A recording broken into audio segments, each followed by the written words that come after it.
مشاہدات الاسراء والمعراج۔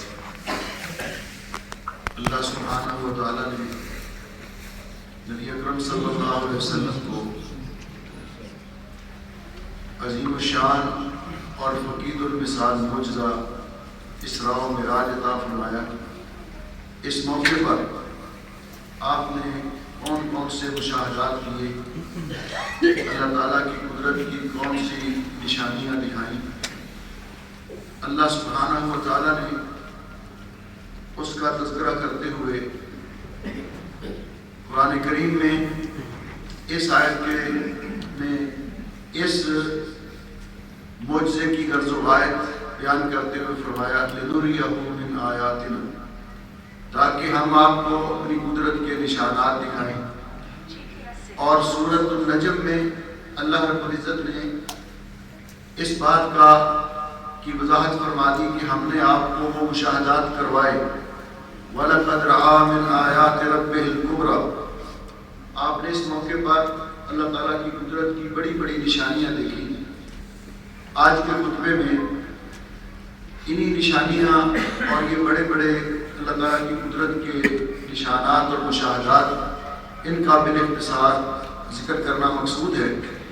لیکن اس سے پہلے یہ بات ہر مسلمان کو ذہن نشین ہونی چاہیے کہ اللہ سبحانہ و تعالیٰ نے انبیاء علیہ السلام کو جو معجزات عطا فرمائے ان پر ایمان لانا بھی ہر مسلمان کے لیے ضروری ہے، اور اللہ تعالیٰ نے اپنے اولیاء کو جو کرامات عطا کی ان پر ایمان لانا بھی مسلمان کے لیے ضروری ہے۔ اللہ سبحانہ و تعالیٰ نے انبیاء علیہ السلام کو جو معجزات عطا کیے ان میں شخصیت انبیاء علیہ السلام کی تھی اور قدرت اللہ تعالیٰ کی، اور کرامت کے اندر شخصیت اللہ تعالیٰ کی اولیاء کی ہوتی ہے اور قدرت اللہ تعالیٰ کی۔ اللہ تعالیٰ جب چاہتا ہے، جیسے چاہتا ہے، کسی نبی کو معجزہ عطا فرماتا ہے، اپنی مرضی سے کوئی معجزہ ظاہر نہیں کر سکتا۔ یہ قرآن پاک اور حدیث پاک کی تعلیمات سے واضح ہے۔ نبی کریم علیہ السلام کو اللہ سبحانہ و تعالیٰ نے بہت سے معجزات عطا کی، ان میں سے یہ عظیم الشان اور فقید المثال معجزہ الاسراء والمعراج ہے۔ اس کے دو حصے ہیں، دو پارٹ ہیں۔ پہلا حصہ زمینی سفر جسے اسراء سے تعبیر کیا گیا، مسجد حرام سے لے کر مسجد اقصیٰ تک کا یہ سفر، اسے اسراء کہا جاتا ہے، اور اس کا تذکرہ اللہ رب العزت نے سورہ بنی اسرائیل کی پہلی آیت کریمہ میں کیا ہے۔ اور دوسرا حصہ معراج ہے کہ جو مسجد اقصیٰ سے آگے آسمانوں کا سفر ہے اور اسے معراج کہا گیا ہے۔ اس کے بارے میں ہمارا ایمان اور عقیدہ ہے کہ اللہ تعالیٰ نے نبی اکرم صلی اللہ علیہ وسلم کو حالت بیداری میں روح اور جسم سمیت رات کے کچھ حصے میں مسجد حرام سے لے کر مسجد اقصیٰ تک اور مسجد اقصیٰ سے جہاں تک اللہ تعالیٰ کو منظور تھا وہاں تک کے مشاہدات کروائے، اور راتوں رات آپ واپس مکہ مکرمہ میں اپنے گھر تشریف لے آئے۔ اس پر ایمان لانا ہر مسلمان کے لیے ضروری ہے۔ اس دوران آپ نے اللہ تعالیٰ کی قدرت کے جو نشانات دیکھے، وہ جہاں سے معجزہ سٹارٹ ہوتا ہے وہیں سے یہ اللہ تعالیٰ کی قدرت کی، کیونکہ یہ اللہ تعالیٰ کی قدرت کا اظہار ہے۔ اللہ تعالیٰ کی قدرت کو عقل کے پیمانوں کے ساتھ نہیں ناپا جا سکتا۔ یہی وجہ ہے کہ یہ معجزہ جب اللہ تعالیٰ نے نبی اکرم صلی اللہ علیہ وسلم کو عطا فرمایا تو اللہ تعالیٰ نے اس کے بارے میں اسی صورت کے اندر فرمایا وَمَا جَعَلْنَا الرُّؤْيَا الَّتِي أَرَيْنَاكَ إِلَّا فِتْنَةً لِلنَّاسِ، ہم نے ان مشاہدات کو لوگوں کے لیے آزمائش بنا دیا۔ جن لوگوں نے اللہ تعالیٰ کی قدرت سمجھ کر اس کو مانا، انہوں نے بلا ہیل و حجت، بلا ہچکچاہٹ اس کو فوری طور پہ مان لیا اور اس پر ایمان لے آئے۔ جن لوگوں نے عقل کے پیمانوں کے ساتھ پرکھا، انہوں نے کہا یہ ہو نہیں سکتا، یہ کیسے ہو سکتا ہے؟ اس کی سب سے پہلی مثال نبی اکرم صلی اللہ علیہ وسلم نے جب یہ معجزہ مشرکین مکہ کے سامنے بیان فرمایا تو انہوں نے ماننے سے انکار کر دیا، انہوں نے طنز کیا، انہوں نے اپنی عقل کے گھوڑے دوڑاتے ہوئے کہ یہ کیسے ہو سکتا ہے، ہم یہ سفر تجارتی قافلے لے کر شام کی طرف جاتے رہتے ہیں، یہاں سے مسجد اقصیٰ تک جاتے ہوئے 1 مہینہ لگتا ہے، 1 مہینہ واپسی پہ لگتا ہے، یہ کیسے رات کے تھوڑے سے حصے میں یہ سارے مشاہدات کر کے آگے؟ انہوں نے انکار کر دیا، اور یہی وجہ ہے کہ نبی کریم علیہ السلام نے فرمایا کہ جب میں واپس آ کر یہ معجزہ میں نے قریش کے سامنے بیان کیا، اس طرح کی حضرت جابر رضی اللہ تعالیٰ کی روایت ہے کہ جب آپ نے معجزہ ان کے سامنے بیان فرمایا تو آپ نے فرمایا لما کذبتنی قریش، جب قریش نے مجھے جھٹلایا، اس معجزے کو ماننے سے انکار کر دیا، تو انہوں نے پوچھنا شروع کر دیا کہ اگر آپ واقعتاً بیت المقدس گئے تو بتائیے فلاں چیز کون سی جگہ پر ہے، فلاں چیز کون سی جگہ پر ہے؟ تو آپ نے فرمایا فجل اللہ لی بیت المقدس، یہ بھی اللہ تعالیٰ کی قدرت کے عظیم نشانات میں سے، آپ نے فرمایا کہ اللہ تعالیٰ نے بیت المقدس کو میرے سامنے کر دیا، ایسے تھا جس طرح کہ دار یقین اس کے پاس بیت المقدس ہوتا ہے، آپ نے فرمایا وہ پوچھتے جا رہے تھے اور میں ان کو دیکھ دیکھ کر بتاتا جا رہا تھا کہ فلاں چیز فلاں جگہ پر ہے، فلاں چیز فلاں جگہ پر ہے، اور یہ اس دور کی بات ہے جب یہ آج کل جس طرح وسائل اعلام نے ترقی کی ہے، اس دور میں کوئی ٹیلی فون بھی نہیں تھا، کوئی رابطہ بھی نہیں تھا۔ آج اللہ تعالیٰ نے یہ بات سمجھا دی کہ اللہ تعالیٰ نے جس انسان کو عقل دی ہے، انسانی عقل نے ایک چھوٹا سا ڈبہ ایجاد کیا ہے جو آپ کے گھر میں پڑا ہوا ہے، کمرے کے اندر، آپ اس میں بیٹھے ہوئے پوری دنیا میں پاکستان میں کیا ہو رہا ہے، ہندوستان میں کیا ہو رہا ہے، امریکہ میں کیا ہو رہا ہے، کینیڈا میں کیا ہو رہا ہے، سب کچھ دیکھ رہے ہیں اپنے گھر میں بیٹھے۔ تو اگر انسان اللہ کی دی ہوئی عقل کے ساتھ یہ ایجاد کر سکتا ہے تو کیا یہ اللہ تعالیٰ کے لیے مشکل ہے؟ اس پر بھی عقل کے گھوڑے دوڑانے والوں نے کہا جی وہ کیسے ہوا، بیت المقدس کو اکھاڑ کر لایا گیا، کیسے کیا گیا؟ بھئی لانے والا وہ ہر چیز پہ قادر ہے، اللہ سبحانہ و تعالیٰ نے دکھایا، تو اس معجزے کو جو بھی اس کے اندر مشاہدات ہیں ان کو ہماری عقل کے پیمانوں کے ساتھ پرکھا نہیں جا سکتا۔ تو آپ نے فرمایا مشرکین مکہ نے جو جھٹلایا تو ماننے والوں نے جب انہوں نے کہا کہ یہ بات، تو ان کا قریبی ساتھی، سب سے قریبی دوست ابو بکر بھی نہیں مانے گا، جاؤ پہلے جا کر اس کو بتاؤ، اس سے پوچھو، اس سے پہلے کہ نبی پاک صلی اللہ علیہ وسلم کے ساتھ ملاقات کر لے۔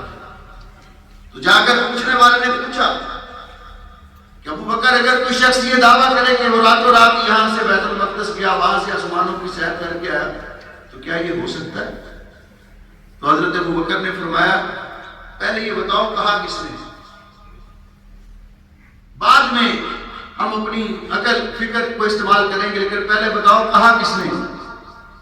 تو جب اس نے دیکھا کہ شاید ابو بکر بھی اس کو ماننے میں کچھ ہچکچاہٹ محسوس کر رہے ہیں، تو کہا آپ کے دوست محمد نے کہا ہے صلی اللہ علیہ وسلم۔ تو فرمایا اگر انہوں نے کہا ہے تو بالکل سچ ہے، سب سے پہلے اس کی تصدیق کرنے والے مومنوں میں اس امت کے اندر سب سے پہلے شخص جن کے بارے میں تمام مسلمانوں کا عقیدہ ہے خیر الخلائق کے بعد نبی اللہ ہے ابو بکر، مسلمانوں کے خلیفہ بلا فصل، اور سب سے پہلے آپ پر ایمان لانے والے بالغ مردوں میں سے سب سے پہلے تصدیق بھی طبقات ابن سعد نے کے اندر اسی طرح ایک روایت ہے کہ جب آپ واپس آئے ظاہر بات ذہن میں یہ بات تو تھی کہ اللہ نے یہ سارے مشاہدات کروائے اور یہ برحق ہے یہ ساری چیزیں، لیکن میری بات کو مانے گا کون؟ تو آپ نے جبریل امین کے سامنے اس خدشے کا اظہار کیا، تو جبریل نے کہا یصدقک ابو بکر فہو صدیق، سب سے پہلے اس کی تصدیق ابو بکر کریں گے کیونکہ وہ صدیق ہے. تو پہلا مشاہدہ جو آپ نے کیا اس معجزے کے اندر، آپ نے فرمایا میں اپنے گھر میں لیٹا ہوا تھا، اذ فرج سقف بیتی، میرے گھر کی چھت کھول دی گئی. پہلا اللہ تعالیٰ کی قدرت کا نشان یہ. آپ دروازے کے راستے سے نہیں نکلے بلکہ آپ کے گھر کی چھت کھول کر وہاں سے آپ کو لایا گیا حتیم کے پاس، بیت اللہ شریف کے پاس. دوسری چیز جو مشعث کا اللہ کی قدرت کا عظیم نشان، آپ نے فرمایا پھر میرا سینہ اثر چاک کیا گیا. شق صدر کا واقعہ ہوا، میرا سینہ چاک کر کے میرے دل کو نکال کر زمزم کے پانی سے دھویا گیا. پھر ایک ایسا تھال لایا گیا سونے کا جو ایمان اور حکمت سے بھرا ہوا تھا، اس کو میرے سینے میں بھر دیا گیا اور پھر اس کو سی دیا گیا. حضرت انس رضی اللہ عنہ بیان کرتے ہیں کہ ہم نبی پاک صلی اللہ علیہ وسلم جب کبھی قمیص مبارک اتار کے بیٹھتے تھے تو آپ کے سینے مبارک پر وہ نشان نظر آتے تھے. اور میں سمجھتا ہوں کہ اللہ رب العزت نے یہ ہارٹ سرجری سب سے پہلے نمبر پر اللہ کے حکم سے رسول کیوں آپ کو عالم بالا کے مشاہدات کے لیے تیار کرنا تھا اور اس میں اللہ نے حکمت رکھی تھی. پھر آپ نے فرمایا سواری کے لیے کیا، یہ بھی اللہ کی قدرت کا عجیب نشانی تھی. آپ نے فرمایا ثم اعطی بالبراق، پھر سواری کے لیے براق لایا گیا. آپ نے فرمایا براق ایک سواری کا جانور جس کا رنگ سفید تھا اور اس کی بیل لمبی تھی، اس کا قد گدھے سے اونچا تھا اور خنجر سے چھوٹا تھا. اُتِیَ بِهِ مُلْجَمًا مُسْرَجًا، آپ نے فرمایا اس کو لگام پہنائی گئی تھی جس طرح سواری کے جانور کو پہنائی جاتی ہے. مسرجا، اس پر زین کسی گئی تھی. اب جو لوگ براق کی تصویریں بناتے ہیں، کیلنڈر جو چھپتے ہیں ہمارے یہاں فٹ پاتھ پہ بیٹھ کر بیچتے ہیں، اس پر براق کی تصویر بنی ہوتی ہے. سامنے سے چہرہ خوبصورت عورت کا، پیچھے سے دھڑ گھوڑی کا، دو پر بنائے ہوتے ہیں. اور میں سمجھتا ہوں ایک تو یہ تصویر فیک ہے. حدیث پاک بتا رہی ہے کہ اس کو لگام پہنائی گئی تھی، اس کا چہرہ جانور کی طرح تھا، اس پر زین کسی گئی تھی. اور دوسرا اس پر یقین رکھنے والے لوگ، میں سمجھتا ہوں کہ وہ نبی پاک صلی اللہ علیہ وسلم کی شان میں تنقیص کر رہے ہیں، کیونکہ میرے پیارے نبی طاہر و مطہر نبی، جن کے بارے میں اما جان عائشہ صدیقہ طیبہ طاہرہ رضی اللہ عنہ بیان فرماتی ہے کہ نبی علیہ السلام نے پوری زندگی کبھی کسی غیر محرم عورت کے ہاتھ کو ہاتھ نہیں لگایا. بیعت کرنے کے لیے آتے مردوں سے ہاتھ پہ ہاتھ رکھ کے آپ اسلام کی بیعت کرتے، لیکن عورتوں سے نہیں. زبانی ان سے بیعت لیتے. فرماتی ہیں کہ نبی پاک صلی اللہ علیہ وسلم کنواری بچیوں سے زیادہ بڑھ کر حیا والے تھے. تو میں سمجھتا ہوں کہ اگر براق اس شکل کی ہوتی نا تو نبی پاک کبھی اس پہ سواری کرتے. ایک تو اس کی حقیقت کوئی نہیں ہے. آپ نے بولا وہ جانور براق ایسا تھا کہ اس کی رفتار اتنی تیز تھی کہ جہاں تک اس کی نگاہ جاتی تھی وہاں تک اس کا قدم پڑتا تھا. آپ اس پر سوار ہونے لگے. آپ نے فرمایا اس نے تھوڑی سی شوخی کی تو جبریل امین نے اس کو ڈانٹا. فرمایا آپ محمد تفعل هذا، کیا محمد صلی اللہ علیہ وسلم کے ساتھ اس طرح رویہ کر رکھتے ہو؟ اللہ کی قسم جتنا معزز اور مکرم مہمان آج آپ پر سواری کرنے والا ہے، اس سے پہلے کبھی اتنے عزت والے اور معزز مہمان نے آپ پر سواری نہیں کی. حدیث پاک کے اندر لفظ ہے اس نے گردن جھکا لی، اس کے پسینے چھوٹ گئے. آپ نے فرمایا اس پر سوار ہو کر میں جبریل امین کی معیت میں بیت المقدس پہ پہنچا.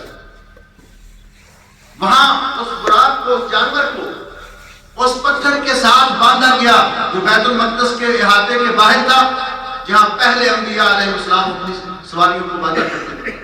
ثم دخلت المسجد، پھر میں مسجد اقصی کے احاطے میں داخل ہوا۔ فصلیت فیہ رکعتین، میں نے وہاں 2 رکعت نماز ادا کی۔ جبریل امین نے بھی 2 رکعت نماز ادا کی۔ اب یہ نماز جو تھی، جن علماء کا خیال ہے کہ نبی پاک صلی اللہ علیہ وسلم نے انبیاء کی امامت واپسی میں کروائی، وہ کہتے ہیں یہ تحیت المسجد تھی، اور جن علماء کا خیال ہے کہ آپ نے جاتے ہوئے آسمانوں پر جانے سے پہلے آپ نے انبیاء کی امامت کروائی، وہ کہتے ہیں یہ 2 رکعت وہی تھی جو آپ نے امام بن کر پڑھائی۔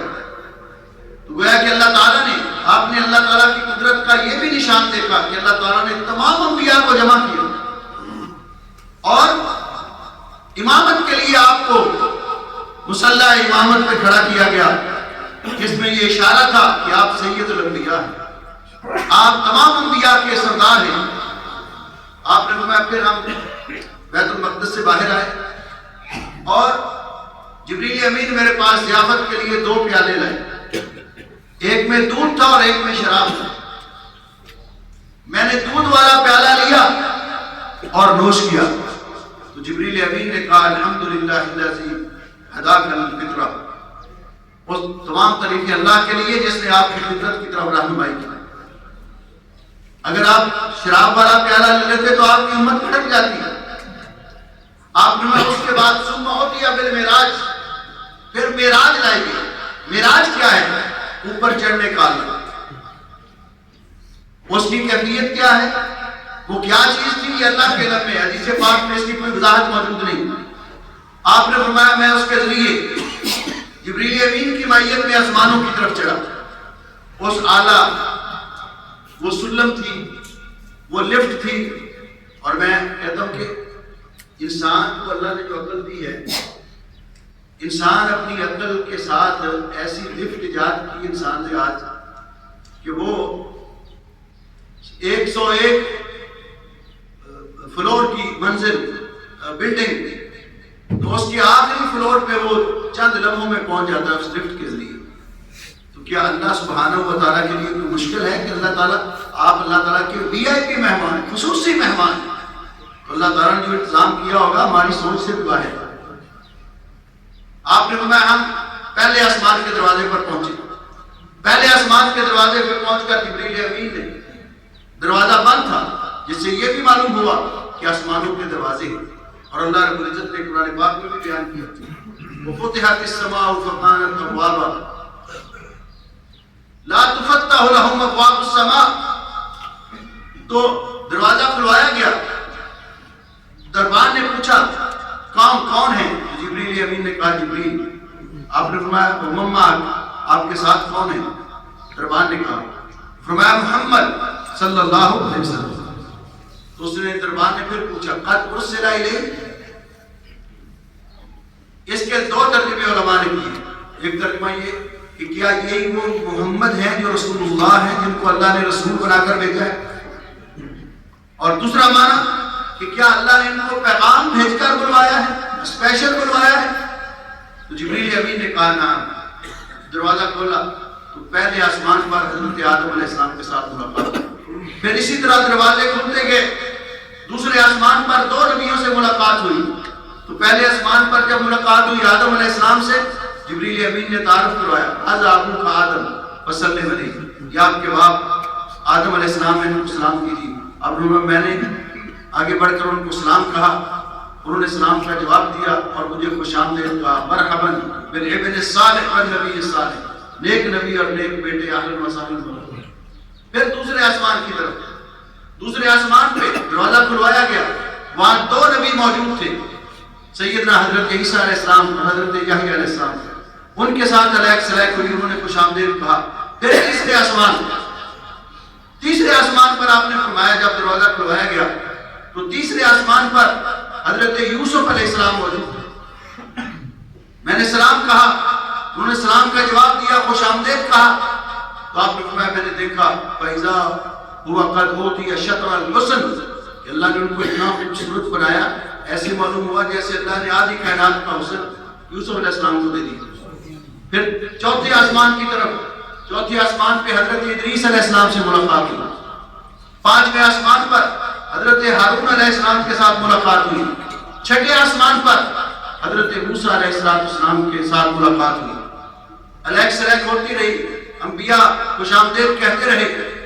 آپ نے فرمایا چھٹے آسمان پر جب موسیٰ علیہ السلام سے ملاقات ہوئی تو میں نے دیکھا کہ وہ بڑے مضبوط ڈول ڈیل کے اونچے قد والے شخص تھے. یمن کا علاقہ ازلے شروع ہوا. آپ نے فرمایا جس طرح اس قبیلے کے لوگ جوان ہیں اس قدر موسیٰ علیہ السلام بڑے خوبصورت جوان تھے. فرمایا میں جب آگے بڑھنے لگا تو موسیٰ علیہ السلام نے رونا شروع کر دیا.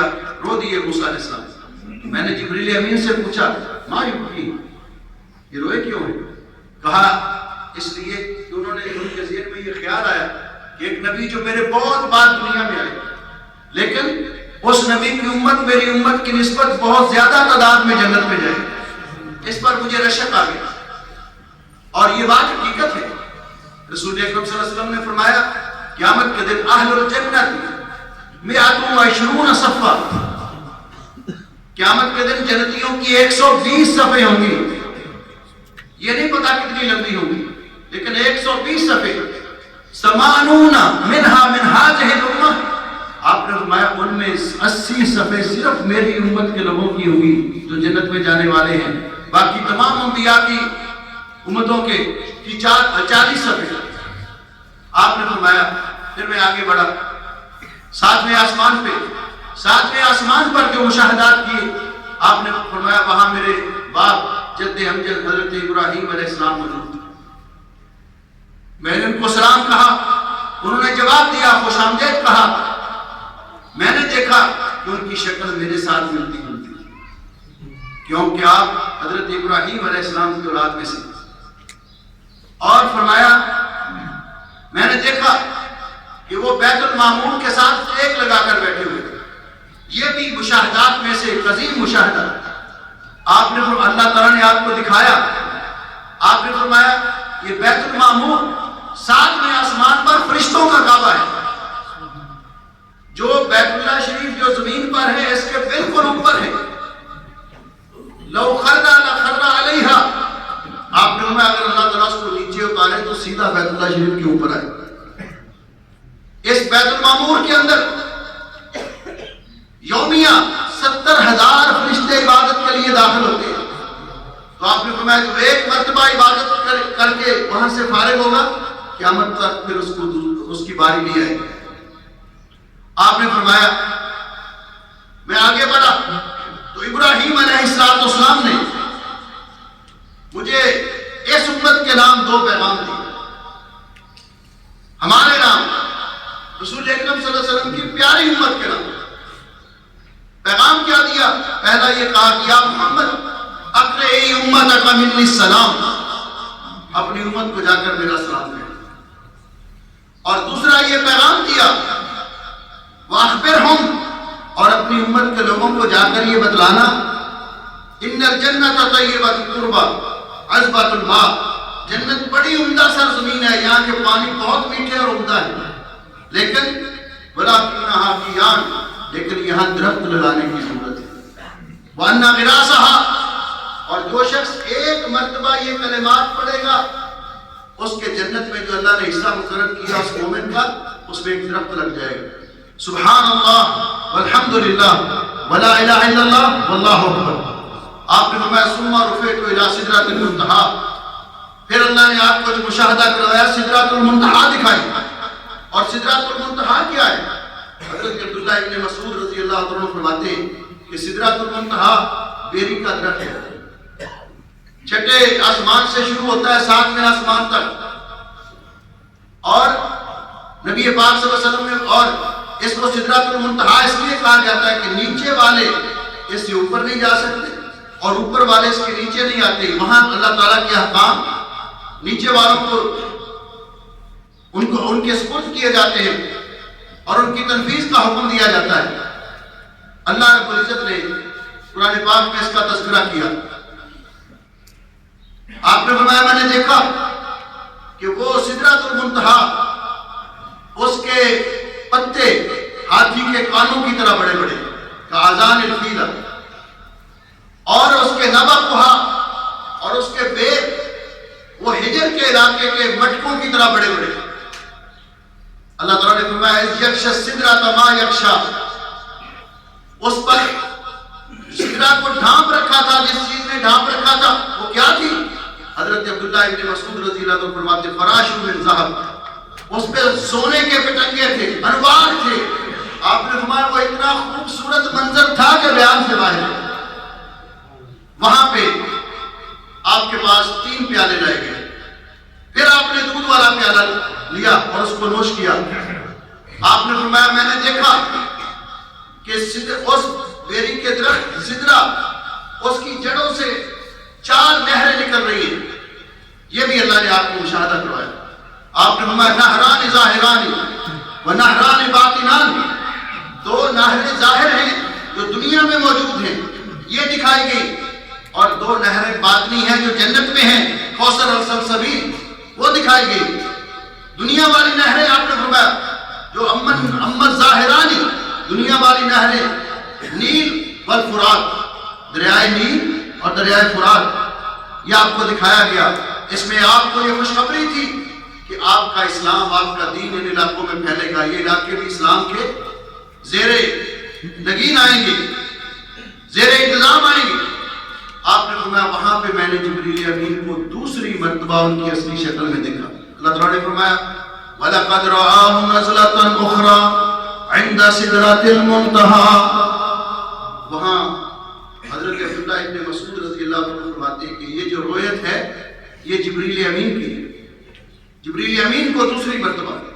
آپ نے فرمایا میں نے دیکھا ایک مرتبہ اس وقت جب دوسری مرتبہ وحی لے کر آئے، پہلی وحی کے بعد، اور دوسرا آج آپ نے فرمایا میں نے دیکھا کہ اذا لہو 600 جناح، ان کے 600 پر تھے، اور اتنی عظیم الخلقت، لیکن اس کے باوجود آپ نے فرمایا میں نے دیکھا کہ جبریل کل حرص البالی من خشیت اللہ، وہ اللہ کے خوف سے اس طرح تھر تھر کانپ رہے تھے کہ جس طرح وہ سیدھا کپڑا ہوا کے چلنے کے ساتھ تھرتھراتا ہے۔ وہاں جبریل امین کو دیکھا دوسری مرتبہ۔ عام حالات میں جب دنیا میں جبریل امین وحی لے کر آتے تھے تو انسانی شکل میں آتے تھے، حضرت دحیہ کلبی کی شکل میں آتے تھے اور آپ پہچان لیتے تھے۔ آپ نے فرمایا ثم رفعت، پھر مجھے اس سے بھی آگے لے جایا گیا، اس جگہ پر اسمع فیہ صریف الاقلام، جہاں میں قلم کے تقدیر جو لکھ رہے تھے ان کے چلنے کی آوازیں سن رہا تھا۔ اور وہاں پھر اللہ رب العزت نے آپ کی طرف وحی کی اور آپ کو تحائف عطا کیے۔ اس موقع پر نبی کریم علیہ السلام سے پوچھا صحابہ کرام نے، جس طرح کہ حضرت ابو ذر رضی اللہ عنہ فرماتے کہ کیا اس موقع پر اللہ تعالیٰ نے آپ کو شرف کلامی تو ہم کلامی تو بخشا، لیکن کیا آپ نے اللہ تعالیٰ کی وجہ کریم کا دیدار کیا؟ تو نبی کریم علیہ السلام نے فرمایا نور انا ارا، تو نور ہے، میں کیسے دیکھ سکتا ہوں۔ اما جان ام المومنین عائشہ صدیقہ رضی اللہ عنہ فرماتی ہیں جس آدمی نے یہ دعویٰ کیا کہ نبی پاک صلی اللہ علیہ وسلم نے معراج کے موقع پر، یہ بخاری اور مسلم کی روایت ہے کہ نبی پاک صلی اللہ علیہ وسلم نے اپنی آنکھوں کے ساتھ اللہ تعالیٰ کا دیدار کیا تھا، فقط اعظم علی اللہ فریہ، اس نے اللہ تعالیٰ پر بہتان لگایا، کیونکہ اللہ رب العزت کو یہ دنیا کی آنکھیں نہیں دیکھ سکتی، لا تدرک الابصار وہو یدرک الابصار، لیکن جنت میں سب سے بڑی نعمت اللہ تعالیٰ کے وجہ کریم کا دیدار ہوگا جو اللہ تعالیٰ عطا فرمائیں گے۔ اور نبی پاک صلی اللہ علیہ وسلم اس کے لیے دعا کیا کرتے تھے، اور ہم بھی اللہ سے دعا کرتے ہیں کہ اللہ ہمیں جنت الفردوس بھی عطا کرنا، وہاں اپنے وجہ کریم کا دیدار بھی عطا کرنا۔ آپ نے فرمایا وہاں جنتی اللہ تعالیٰ کے وجہ کریم کا دیدار کریں گے جو جنت میں سب سے بڑی نعمت ہوگی، اور جہاں جہاں کوئی ہوگا وہاں سے اللہ تعالیٰ کا دیدار اس کو حاصل ہوگا۔ اور فرمایا اس میں اللہ تعالیٰ نے وہاں آپ کو کیا چیزیں دی؟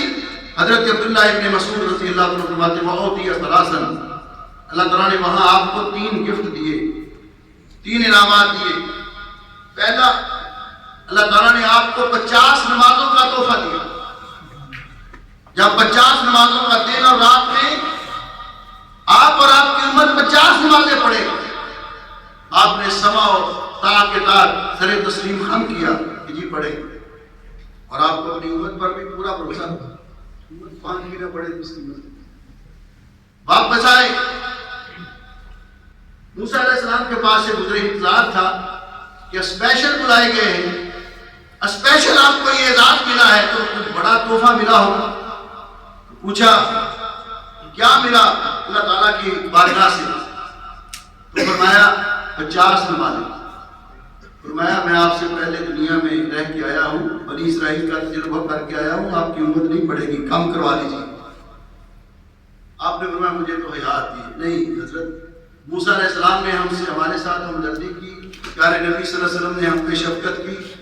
واپس گئے. ایک حدیث میں 5 نمازیں اللہ نے کم کر دی, ایک میں 10 نمازیں کم کر دی, حتیٰ کہ 5 رہ گئی. جب 5 رہ گئی تو موسیٰ علیہ السلام نے پھر فرمایا حدیث پاک میں, حضرت جی مجھے تو لگتا ہے یہ بھی نہیں پڑے گی, مجھے تو لگتا ہے. لیکن رسول اکرم صلی اللہ علیہ وسلم کی کمال شفقت دیکھیے. آپ کو ہم پر کتنا ہوتا نا بھروسہ ہوتا ہے, اعتماد ہوتا ہے, ہمارا دعویٰ ہوتا ہے. آپ نے فرمایا نہیں, میری امت 5 تو پڑے گی. اللہ تعالیٰ نے فرمایا ہمارے فیصلے بدلتے نہیں. جو شخص آپ کی امت پڑھے گی 5 نمازیں, ہم 50 کا ثواب دیں. لیکن اس کو جو 5 نمازیں پابندی کے ساتھ پڑھے گا. آپ نے دوسری چیز جو آپ کو دی گئی وہ خواتین و سورۃ البقرہ, سورہ بقرہ کی آخری دو آیتیں. یہ صحیح مسلم کی روایت ہے. آپ نے فرمایا اللہ تعالیٰ نے سورہ بقرہ کی آخری دو آیتیں مجھے اس خزانے میں سے دیں جو اللہ نے اپنے عرش کے نیچے رکھا ہوا. آپ نے فرمایا یہ وہ 2 آیتیں ہیں جو اس سے پہلے کسی نبی کو نہیں ملی, مجھے اللہ تعالیٰ نے خصوصی طور پر عطا کی. اور آپ نے فرمایا جو شخص جس رات میں سورہ بقرہ کی 2 آیتیں پڑھ لیتا ہے اللہ تعالیٰ اس کو ہر قسم کے شر و فتنے سے محفوظ کرتا ہے. تیسری چیز, تیسرا تحفہ یہ دیا کہ اس امت کے گناہگار اگر انہوں نے شرک نہیں کیا, شرک کے علاوہ ان سے اور بڑے گناہ ہو گئے, توبہ کے بغیر مر گئے تو اللہ کی مشیت نہیں, چاہے تو اللہ ویسے معاف فرما دے, چاہے تو ان کے جرم کے برابر سزا دے کر بالآخر جنت میں لے آئے گا. لیکن جو شرک کرتے ہوئے مر گیا اس کے بارے میں اللہ کا قاعدہ ہے انہ من یشرک باللہ, اس کو اللہ کبھی بھی نہیں بخشے گا. انہ من یشرک باللہ فقد حرم اللہ علیہ الجنہ ومأواہ النار, اس پر جنت ہمیشہ کے لیے حرام ہے اور اس کا ٹھکانہ جہنم ہے. رسول اکرم صلی اللہ علیہ وسلم نے اس موقع پر جو دیگر مشاہدات کیے ان کا دوسرے خطبے میں بھی ایک ساتھ ذکر کریں گے. اللہ سبحانہ و تعالی ہمیں جو تحائف ملے اور جو چیزیں ہمارے لیے آپ لے کر آئے, اللہ تعالیٰ ان پر ایمان اور یقین رکھنے اور ان کے مطابق عمل کرنے کی توفیق بخشے. اقول قولی ھذا استغفر اللہ لی ولکم ولسائر المسلمین